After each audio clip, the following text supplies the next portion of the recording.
Po at Michael sa special coverage po ng DZMM. Good evening, Sir Joe. Hi, Martin at Michael. Magandang gabi sa inyong dalawa. Sir, ilan na ho ba yung mga napaulat natin na nawalan po ng kuryente po doon sa mga naapektong lugar po ng bagyo?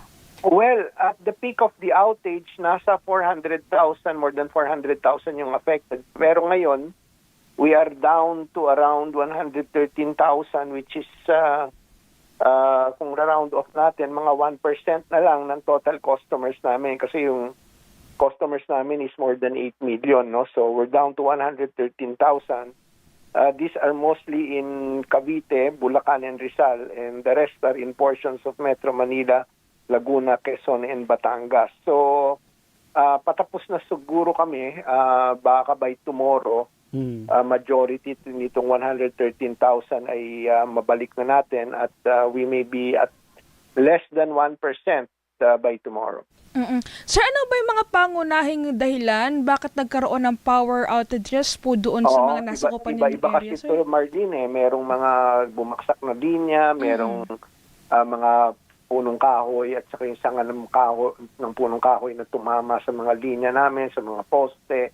Meron din kami mga transformer na apektado. So, samut-sari po ito na damage sa mga facilities namin. So, as we speak, we are continuously conducting the necessary repair and hopefully we can close it out by tomorrow. As I mentioned, itong 113,000 inaasahan natin na matatapos yung trabaho sa mayorya nitong nalalabi pang mga apektado ng interruption. Oho. Ito pong 113,000, ito yung mga hindi pa ho nare-restore mula doon sa 400,000, no, sir? Yes, so, sa that ngayon is correct. po, ano pa ho yung mga challenges? Meron pa ho bang kinakaharap na challenges na pwedeng magpabagal ho sa restoration ng mga power supply po? Well, may mga areas na flooded. Meron din naman na nagkalat yung debris, pero that is part of what we have to grapple with.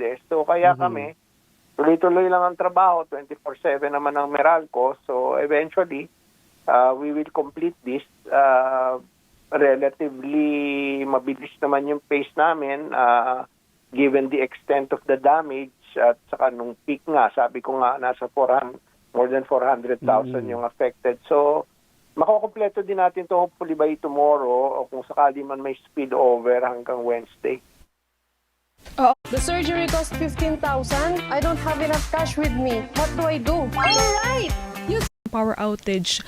May mga lugar po ba na binabaha, dala pa rin ng mga bagyo? Paano po yung magiging pag-restore natin sa ganun? Sa amin, ang primary consideration, syempre, while you restore power, is both the safety of the customers in the area and of course the safety of your personnel. Hindi ka naman pwedeng mag-restore dun sa lugar na baha o mako-compromise yung safety ng mga nakatira ron. So, yun yung malaking konsiderasyon din na kailangan naming isaalang-alang.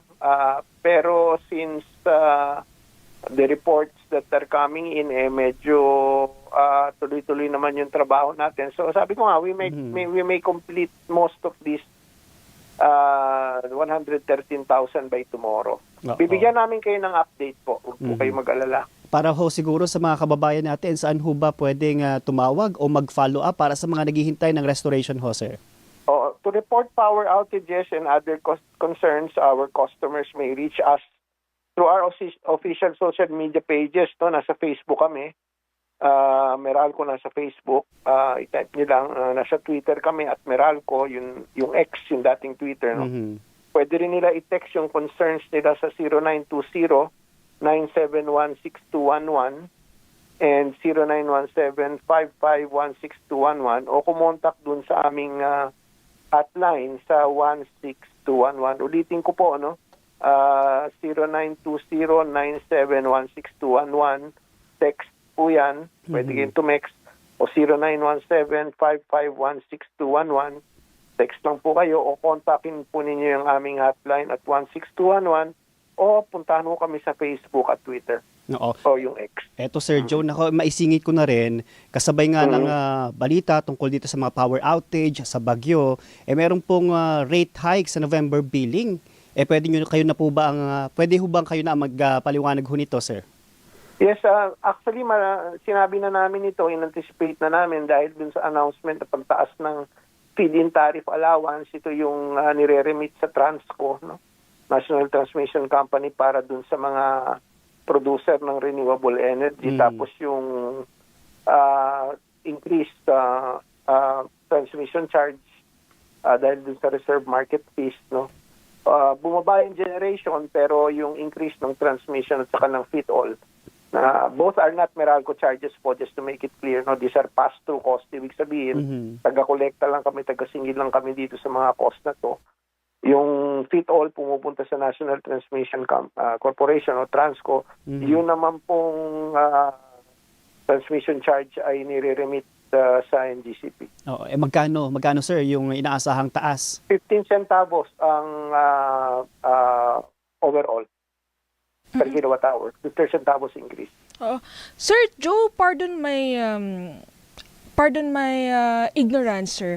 Pero kapag po ganito na nagkakaroon ng rate hike sa kuryente, ibig sabihin po ba nito may posibilidad na magtuloy-tuloy yung pagtaas ng kuryente sa mga susunod na buwan? Paano po? Hindi po. The rate change every month depending on several factors. Kasama na dyan yung pagbabago ng generation charge.